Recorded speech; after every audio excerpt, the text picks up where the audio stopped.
woman went to the post office to buy Christmas stamps, and the clerk asked her, "What denomination do you want them in?" "Oh, for Pete's sake," she said. "Really? All right, give me 25 Catholic, 25 Presbyterian, 25 Baptist, and 25 Lutheran." So why do we have so many denominations?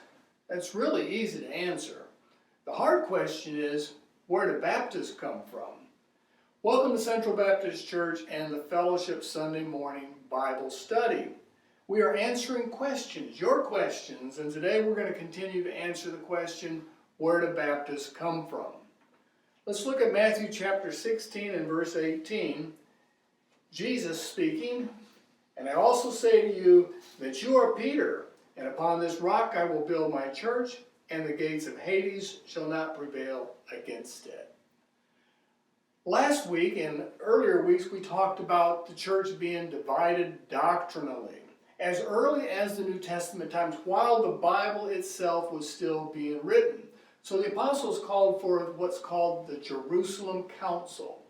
And in the Jerusalem Council, they counteracted the argument of the Judaizers, which said, yes, Jesus is God, yes, Jesus is the Messiah, yes, we put our faith in him, but we also must keep the Mosaic Law.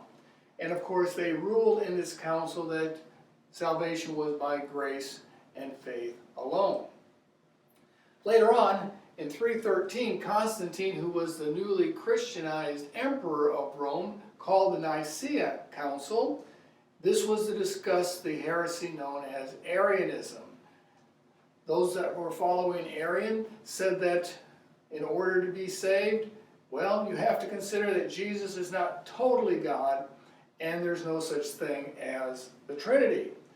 They condemned Arianism in this council, but they also affirmed the authority of the bishops. That is, the bishops were now in authority over multiple churches, and they initiated the closing of Arian churches. This brought the church official, and it also brought the church to a new level of power. Churches of the New Testament were developing into a universal church. This was intentional, and the reason for that was to keep doctrine pure. Bishops were now responsible for maintaining doctrine in the churches that they oversaw. The plan was to maintain a universal church, one doctrine for all the churches throughout the world. Everyone should agree on the same teaching. The apostles attempted this, and the bishops assumed that they were inheriting their authority from the apostles. They saw themselves as the successors of the apostles. But this was an assumed authority, because there is nothing in the scripture to give us an idea that bishops are over multiple churches. And they proved not to be worthy of this responsibility as well, because under their leadership, different churches produced many different errors. Many of those errors are still with us. Some people hold the error that was begun by these bishops, that baptism is necessary for salvation. Some of the bishops came up with the idea that the Lord's Supper was the actual body and blood of Jesus Christ, which of course is an error. And in later years, the 20th century saw bishops coming up with the idea that Mary was born without sin. That bishop, of course, was the head bishop, the Pope. The Universal Church quickly gained a name, and that name was Catholic, because Catholic means universal. There are various versions of the Catholic Church developed. One of those, of course, the most well-known in our world is the Roman Catholic Church, and then there's the Orthodox Catholic Church. There's others, including, according to some people, the Lutheran Church is part of the Universal Church. The Universal Church was tasked to regulate dissenters. Constantine condemned Arianism, and he exiled pastors who insisted on teaching those heresies. He closed churches that insisted on it as well.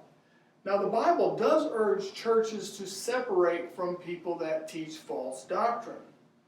But that charge is given to individual churches and not to the church as a whole. And the only punishment that is to be assessed is to separate yourself from those people and treat them as if they are unsaved. Of course, the church, the universal church, resorted all kinds of terrible measures to punish heretics and maintain purity.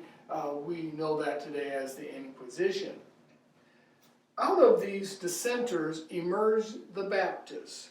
Now, the Baptists were not Arianists. They're not heretics in the sense that they deny the Trinity or that Jesus is fully God. But, well, let me explain how that works, okay? There are really two views as to how Baptists emerged. One of them is that Baptists are Protestants, that Baptists are part of the Protestant Reformation. You know, Martin Luther and John Calvin and people like that who came out of the Catholic Church and started their own churches, the Lutheran Church, the Presbyterian Church, etc. In this view, Baptists also came out of the Roman Catholic Church at the same time, or about the same time, and they are Protestants, that is, they are protesting the Catholic Church. A second view is that Baptist, the name Baptist is simply a modern name for those early dissenters.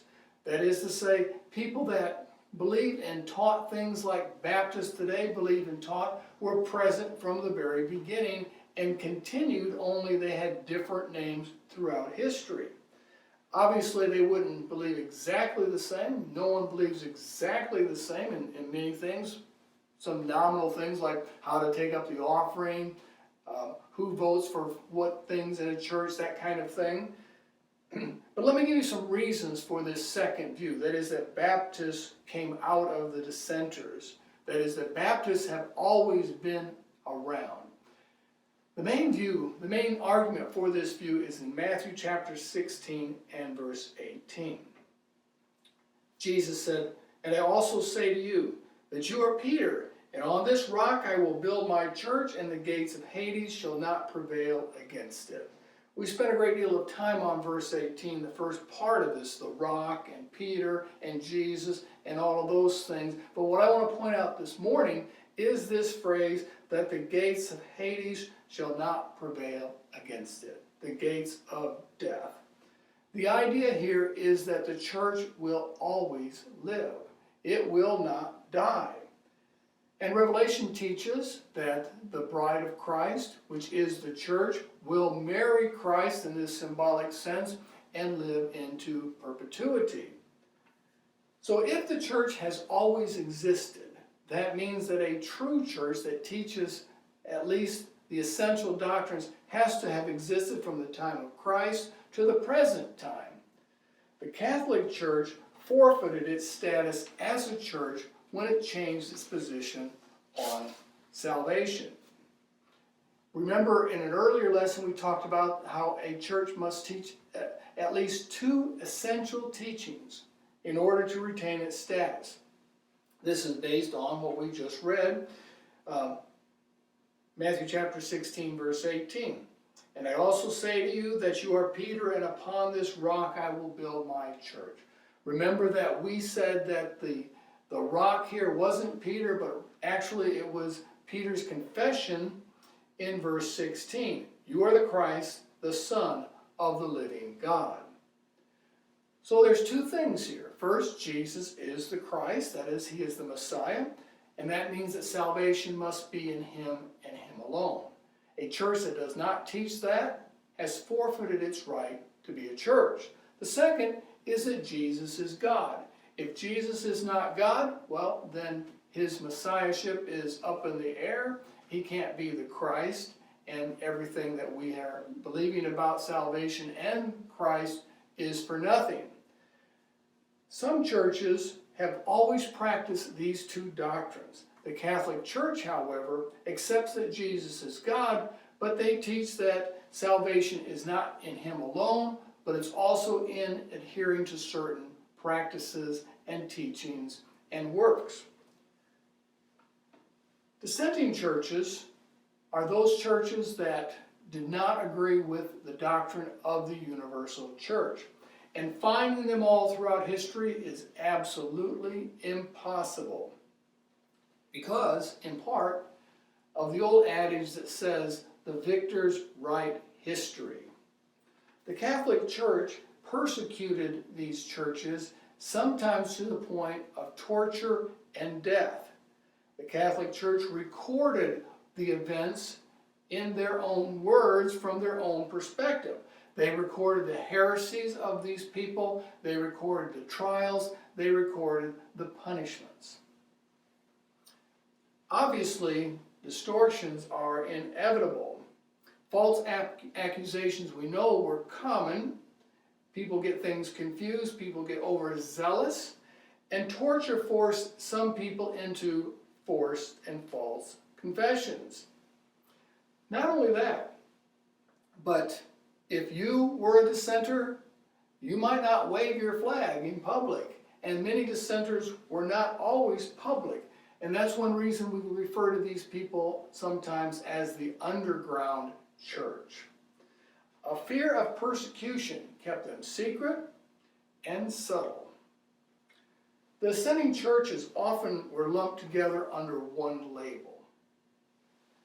Rather than identify this group this way, and this group that way, and this group this way, the Catholic Church often would just group everybody under the same label without taking the pains to find out exactly what it was that they believed. So there were many dissenters, and some agreed with the Bible's teaching on salvation, and some did not. Some were true heretics, and some were not. Sorting this all out is not exactly really possible. And so as time went on, a word began to be applied toward most of the dissenters, especially during the Reformation time. And this was Anabaptist. Anabaptist was a general name to refer to dissenters who practiced rebaptism. That Anabaptist literally means to baptize again. These people would baptize their converts to their church that had come from the Catholic Church because they felt that the baptism of the Catholic Church was not valid. It might be for a number of reasons. It might be because their baptism was when they were a baby, an infant. And many of these dissenters rejected infant baptism, saying, how can a child be baptized? He can't even think for himself at that point. Other people would reject Catholic baptism because it was the Catholic Church, and they felt that the Catholic Church had given up its right to be a true church because it was not teaching salvation correctly. It was requiring baptism and works and adherence to certain doctrines from the Catholic Church to stay saved. The name Anabaptist first appears, as far as we can trace it back, well, not me, but scholars that are aware of these things, to 1525. 1525, but the practice of baptizing over again is much older. Now, let me step aside for a minute and say, this is from the Catholic perspective that they're being baptized over again. From the perspective of those that are doing this, the Anabaptists, they're baptizing for the first time. Because from their perspective, Catholic baptism was not valid, and so it was not baptism at all. The practice of baptizing people from another church, when they came into their church, goes back, well, pretty far.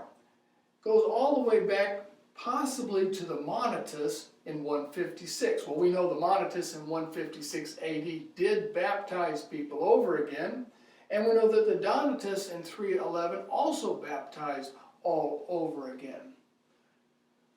A scholar by the name of Lucas Osiander wrote in 1605, "Our modern Anabaptists are the same as the Donatists of old." Now, who is Osiander? Osiander was a professor and chancellor of the University of Tübingen in Germany and was considered to be a worthy scholar. Once again, he said that Anabaptists of his day were the same of the Donatists in the past. And the Donatists come from 311. So, what does that mean as far as Baptist is concerned? Who were these dissenters the ancestors of Baptists? Well, some of them were genuine ancestors of the Baptists, some of them were heretics, and some of them we don't really know for sure. But we'll find out next week as we answer the question, where do Baptists come from? May God bless you.